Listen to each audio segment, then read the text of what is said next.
আসসালামু আলাইকুম প্রিয় দর্শক, সবাইকে স্বাগত জানাচ্ছি তুরস্ক থেকে। আমি জাহিদুল ইসলাম। আজকে 23 মার্চ 2026 ইরান আমেরিকা যুদ্ধের সবশেষ সংবাদ জানাবো আজকের এই লাইভে। যুদ্ধ এখন যেই পর্যায়ে আছে, কোনো পক্ষই সমঝোতায় কিংবা সংলাপের পথে রাজি নয়।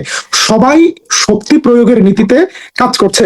গতকাল ইরান থেকে ইসরায়েলে দফায় দফায় ব্যালিস্টিক মিসাইল ছোড়া হয়েছে ড্রোন ইরাকের ভূখণ্ড থেকেও। তার পাল্টা জবাব দিতে আজকে সকাল থেকে ইরানের ইস্পাহান, বুশেহর, তাবরিজ, তেহরান বিভিন্ন জায়গায় বিমান হামলা চালাচ্ছে মার্কিন যুক্তরাষ্ট্র। সেই বিমান হামলায় আমেরিকা দাবি করেছে তারা ইরানের একাধিক মিসাইল ডেপোতে হিট করতে সক্ষম হয়েছে। অন্যদিকে ইরান দাবি করেছে তারা আমেরিকার দুটি ড্রোনকে ভূপাতিত করেছে। আজকের লাইভে কে কোথা থেকে যুক্ত হয়েছেন কমেন্টে জানাতে পারেন। আমরা এই লাইভে সচিত্র সংবাদ দেখাবো, ইরানের ক্ষয়ক্ষতি, আমেরিকার ক্ষয়ক্ষতি বা ইসরায়েলের ক্ষয়ক্ষতি। প্রথমেই দেখাতে চাই গতকাল রাতে হিজবুল্লাহর হামলা এবং ইরানের হামলার পাশাপাশি ইরাক থেকেও ড্রোন হামলা চালায় ইরানপন্থী মিলিশিয়া গ্রুপগুলো।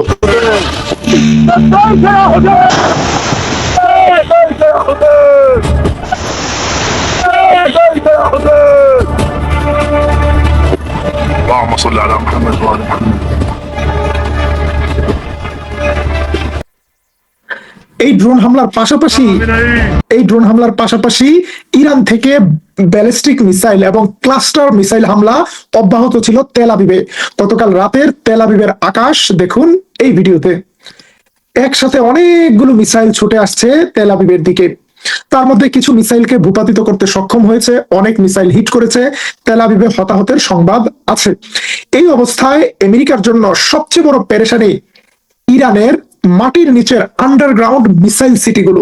আমেরিকা তন্ন তন্ন করে খুঁজছে, কিন্তু ইরান বলছে আমাদের মিসাইল সিটির ভেতরে এখনো অসংখ্য মিসাইল রয়েছে এবং এগুলো মাটির এমন গভীরে যেখানে পৌঁছানো মার্কিন সাম্রাজ্যবাদের পক্ষে সম্ভব নয়।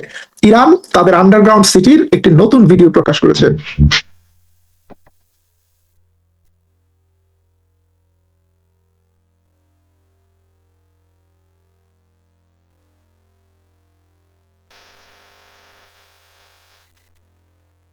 আপনারা দেখতে পাচ্ছেন বিশাল টানেলের মধ্যে সারি সারি ব্যালিস্টিক মিসাইল ছড়ানো আছে এবং ইরান রাষ্ট্র তার বুকের ভেতর জমিয়ে রেখেছে এই বেদনাগুলো, এই জ্বালা যন্ত্রণাগুলো। যারা ইরানকে অন্যায়ভাবে যুদ্ধ চাপিয়ে দিয়েছে ইরানের বিরুদ্ধে, ইরান বলছে আমরা তার পাল্টা প্রতিরোধ গড়ে তুলেছি। এবং ইরানের এই ব্যালিস্টিক মিসাইলের সিস্টেমগুলো এতটা কোঅর্ডিনেটেড ভাবে করা হচ্ছে যেখানে ইরান প্রত্যেকটি মিসাইলের মধ্যে কিন্তু বিভিন্ন ধরনের শব্দ লেখছে, কবিতা লেখছে, মেসেজ লিখছে। এবং সেখানে একটা মেসেজ ছিল এইরকম: হিরোশিমা নাগাসাকিতে যাদেরকে হত্যা করেছিল পারমাণবিক বোমা দিয়ে মার্কিন যুক্তরাষ্ট্র, সেই শহীদদের স্মরণে তাদের প্রতিশোধ আমরা নিচ্ছি। আবার এপিস্টিন দ্বীপে যেই নাবালিকা বাচ্চাদের উপর জুলুম করা হয়েছে তাদের প্রতিশোধ নিচ্ছে ইরান। এইরকম মেসেজ কিন্তু ইরান দিচ্ছে। সেই সাথে ইরান আমেরিকার ফাইটার জেটগুলোকে, আমেরিকার ড্রোনগুলোকে ভূপাতিত করার সংবাদগুলো প্রচার করছে। প্রিয় দর্শক, অনেকেই প্রশ্ন করেছেন গত কয়েকদিনে আগের মতো বেশি লাইভ দেখেননি। আমি বাংলাদেশি কমিউনিটির সাথে ঈদ করার জন্য ফুল ফ্যামিলি ইস্তাম্বুলে গিয়েছিলাম, যে কারণে আমার পেছনের এই ব্যাকগ্রাউন্ডটি আপনারা দেখেননি। গত কয়েকদিন ইস্তাম্বুলে থাকার পরও ঈদের ব্যস্ততার মধ্যেও চেষ্টা করেছি দিনে 2-3 বার করে আপনাদেরকে আপডেট সংবাদ জানানোর জন্য। আজ থেকে আবার কর্মদিবস শুরু, বিশ্ববিদ্যালয়ে সকালে ক্লাস নিয়েছি এবং সেখানে গ্লোবালাইজেশন এন্ড মিডিয়া ক্লাসে ইরানের মিডিয়া সম্পর্কে আলোচনা করলাম। ইরান যুদ্ধের ময়দানে যতটা দক্ষতা দেখাচ্ছে, মিডিয়ার ময়দানে ইরান মুসলিম বিশ্বের মধ্যে সবচেয়ে শক্তিশালী। এমনকি তুরস্কের মিডিয়ার চেয়েও ইরানের মিডিয়া অনেক প্রাচীন, অনেক শক্তিশালী। ইরান 30টির বেশি ভাষায় নিউজ প্রচার করে। তার মধ্যে ইরান ফ্রান্সের ভাষায়, স্পেনের ভাষায় পর্যন্ত নিউজ প্রচার করে। এই যুদ্ধে আমেরিকা এখন পর্যন্ত সরাসরি নেটোর কাউকে পাশে পায়নি, যে কারণে আমেরিকার নেটোদেরকে, যুক্তরাজ্যকে বিভিন্ন সময় ট্রাম্প ব্যঙ্গ বিদ্রুপ করছে যে তোমরা আমাদের পাশে দাঁড়ালে না। এই জায়গায় সবচেয়ে শক্তিশালী অবস্থান নিয়েছিল স্পেনের প্রধানমন্ত্রী। স্পেনের প্রধানমন্ত্রীকে সেলুট জানিয়ে ইরান একটি বিশেষ মিসাইলে ভালোবাসা জানিয়েছে স্পেনের প্রধানমন্ত্রীর প্রতি। সেই মিসাইলটি দেখাচ্ছি।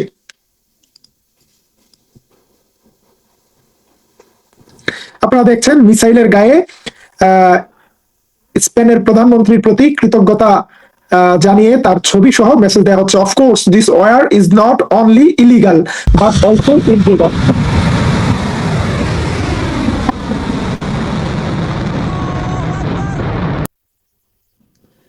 একজন প্রশ্ন করেছেন, আমি কি তুরস্কে আছি? আমি তুরস্কে আছি, তুরস্ক থেকে আপনাদেরকে লাইভে সংবাদগুলো জানানোর চেষ্টা করছি।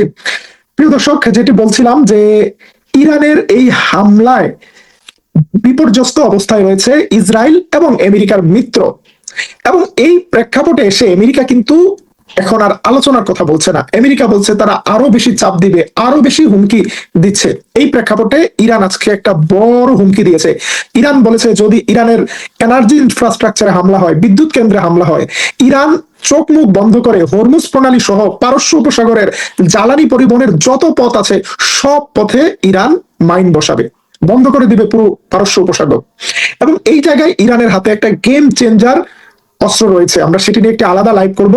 সেটি হলো ইরানের মিনি সাবমেরিন, যেটি রিয়েল সাবমেরিন হচ্ছে, দেখতে অনেক ছোট, পানির নিচে টপ করে ডুব দিয়ে ভেসে উঠে এরা মাইন বসিয়ে আবার হারিয়ে যায়।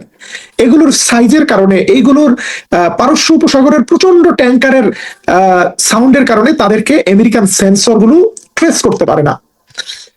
এই অবস্থায় মার্কিন যুক্তরাষ্ট্র হন্যে হয়ে খুঁজছে ইরানের মিসাইল সিটিগুলোকে। তারা আজকে সকাল থেকে দফায় দফায় হামলা চালিয়েছে ইরানের বিভিন্ন শহরে। আপনারা দেখছেন ইরানের ইয়াজদাহ নামে একটি শহর আছে, এই শহরে একটি ব্যালিস্টিক মিসাইলের ঘাঁটিতে হামলার দাবি করেছে আমেরিকা।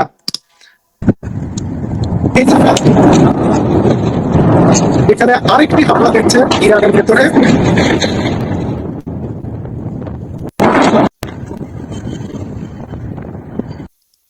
ইরানের বুশেহের, যেখানে রাশিয়ার তৈরি করা পারমাণবিক প্রকল্প আছে, তার আশেপাশে আবহাওয়া কেন্দ্রগুলোতে হামলা চালিয়েছে আমেরিকা।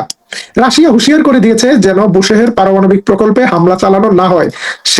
সেখানে কর্মরত রাশিয়ান স্টাফদেরকে ইতিমধ্যে সরিয়ে নিয়ে গিয়েছে রাশিয়া, কিন্তু তারপরও সেই পারমাণবিক প্রকল্পে হামলা চালালে তার বিকিরণ পুরো অঞ্চলে ছড়িয়ে যেতে পারে বলে আশঙ্কা প্রকাশ করছে রাশিয়া। সে কারণে আমেরিকাকে বলছে যেন সেখানে হামলা না হয়।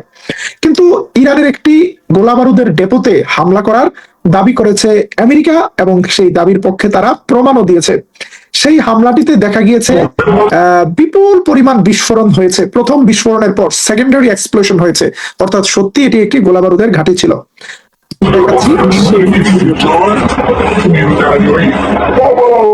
আপনারা দেখতে পাচ্ছেন, মনে হচ্ছে যে পারমাণবিক বোমার বিস্ফোরণ, এত ভয়াবহ বিস্ফোরণ। হয়তো এই জায়গায় ইরানের অনেকগুলো মিসাইল ছিল বা বিস্ফোরকের একটি ডেপো ছিল। এই জায়গাগুলোর খবর বা তথ্য আমেরিকা কিভাবে পেয়েছে সেটা আমরা নিশ্চিত নই, কিন্তু আমেরিকা এই ধরনের একটি হামলা করতে সফল হয়েছে। সেই সাথে মার্কিন যুক্তরাষ্ট্রের এবং ইসরায়েলের মোসাদ এবং সিআইএ হন্যে হয়ে খুঁজছে ইরানের লিডারদেরকে, এবং সুযোগ পেলেই কিন্তু গুপ্ত হত্যার শিকার হচ্ছে ইরানের বিভিন্ন পর্যায়ের নেতারা। ইরান তারপরও এই যুদ্ধকে এগিয়ে নিয়ে যাচ্ছে। এখন পর্যন্ত স্থল অভিযান চলছে লেবাননে, কিন্তু সেখানে বেকায়দায় রয়েছে ইসরায়েলি বাহিনী। প্রিয় দর্শক, আজকে লেবাননকে নিয়ে নতুন হুমকি দিয়েছে ইসরায়েলি কট্টরপন্থী মন্ত্রী স্মোট্রিচ।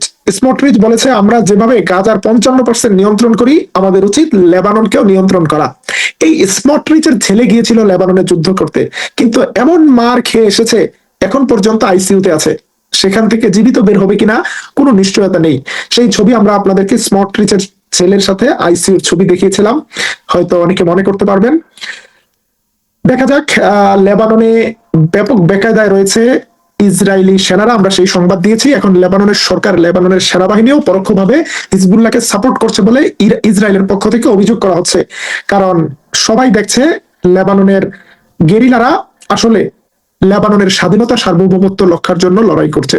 যে লড়াইটা উচিত ছিল লেবাননের সেনাবাহিনী করার, সেই লড়াইটা করছে লেবাননের গেরিলারা। সুতরাং তাদের প্রতি একটা পরোক্ষ সাপোর্ট দেখা যাচ্ছে। প্রিয় দর্শক, একজন প্রশ্ন করেছেন, ইয়েমেনের হুতিরা $58 বিলিয়ন মিসাইল ইনসেপ্টর জাহাজ ডুবিয়ে দিয়েছে আমেরিকার। এগুলো গাল গল্প, গুজব। আমেরিকার কোনো জাহাজ নেই যেটার দাম $58 বিলিয়ন। এই $58 বিলিয়ন কত টাকা যে লিখেছে সে নিজেও হয়তো বোঝে না। এবং এই ধরনের কোনো খবর মেইন স্ট্রিম মিডিয়া কিংবা ইরানের মিডিয়াতেও আসেনি। ফেসবুকে অনেকে অনেক ধরনের বানোয়াট আর্টিফিশিয়াল ইন্টেলিজেন্সের ছবি ব্যবহার করে, ভিডিও ব্যবহার করে গুজব